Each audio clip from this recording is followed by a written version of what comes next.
Hey everybody, this is Jim at SP500chart.com. It is almost 9 o'clock on Sunday night. This is my second go at making this video. For some reason, YouTube keeps rejecting or crashing when I've uploaded the very nice 19-minute long video that I did. And I'm approved for 15 minutes and longer, but apparently it's dying at the 15-minute mark or some other issue is taking place. So I'm going to do this real quick. I'm going to try to condense 19 minutes into 5 or 6 because I need to get this posted. Before we get started, just need to remind you the website and the video are for educational purposes only. Nothing stated at the site or in this video is intended to be used as investment advice.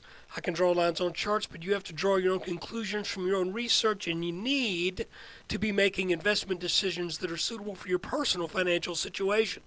I'm not a licensed financial professional, just a guy that draws lines on charts, and here they are. Literally, I'm going to go through this super fast. We have been watching this rising channel.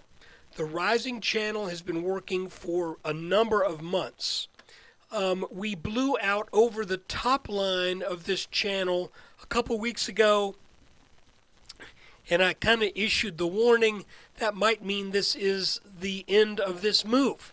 And from what it appears, at least it looks like I'm smart right now, because the market has come back off of this and has broken down out of a symmetrical triangle. And there's our symmetrical triangle. The minimum expected target from that symmetrical triangle is excuse me, about 1426. And that would necessitate taking out this green line right here.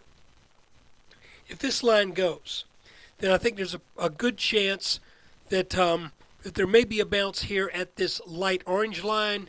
Just to remind you where that line comes from, it is our, oops, not 2 days, I meant 2 hours. See, it's going to take 19 minutes again. This orange line that just moved when I went to the 2-hour chart, forgive me, I'm going to have to move it back when I go back, is the June low and the late July low. That may provide some support. Going back to a 30-minute chart, we see this line is now moved all screwy, but that's okay. We're not there yet. We'll fix it when we get there. So right now we are still waiting for a little bit more downside to roughly 1426. We may have formed a very small little head and shoulders here that would serve potentially as a continuation pattern. Let's keep an eye on this line right here. If this is a little head and shoulders, then the case might also be made that this line should also serve as a neckline with a very short little left shoulder head and then maybe a little right shoulder here. If that is the case, then that should set up a move to test the 1398-1400 level that we've looked at before. So as far as how things went this week, I'm going to be real brief about this because I need to get this done. We came into the week expecting a likelihood of this triangle breaking to the downside simply because of where it formed. And the rule they have in real estate is location, location, location. Well, in this case, location, location, location. If this pattern had been somewhere else, we would expect there's about a 2 out of 3 chance that it would break to the upside. But because it formed after something of a blowout top, it seemed to be saying we got too much selling pressure overhead, and it should force things down a bit.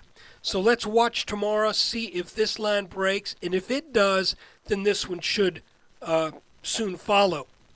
And so guys, I hate to shortchange you, but I need to get this video finished and uploaded, And I had a nice 19-minute video where I went into some long-range things.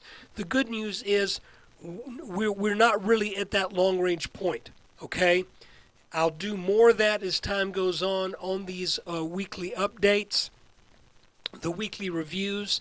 So for right now, we're sort of where we were before, watching this line. If this breaks, maybe a bounce here, but I suspect if this breaks, then we'll come on down to roughly the 1400, 1398 level, where I would expect a bounce because of all of this support that level is shown before. Plus, you would probably encounter some gap support from what took place back in early September. But I don't think that gap support is gonna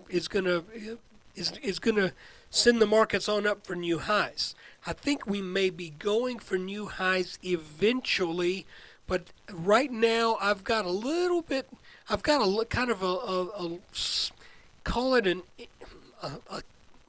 if 6 months is long term, 6 to 8 months, I think in 6 to 8 months the market may be higher than it is now. But I think in the short term we got some work to do, a little bit lower levels than this.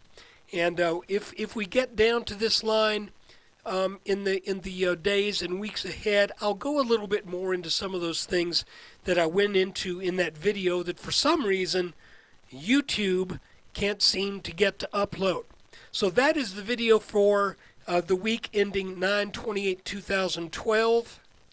Let's hope this one makes it and makes it to YouTube so I can get it out to you. Thank you if you're a subscriber. If you're not, then I just want to remind you of something. I'm going to be offering the yearly deal up until the end of 2012.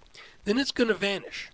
Those who have already subscribed for a year and on a yearly basis, you will continue to be a part of that.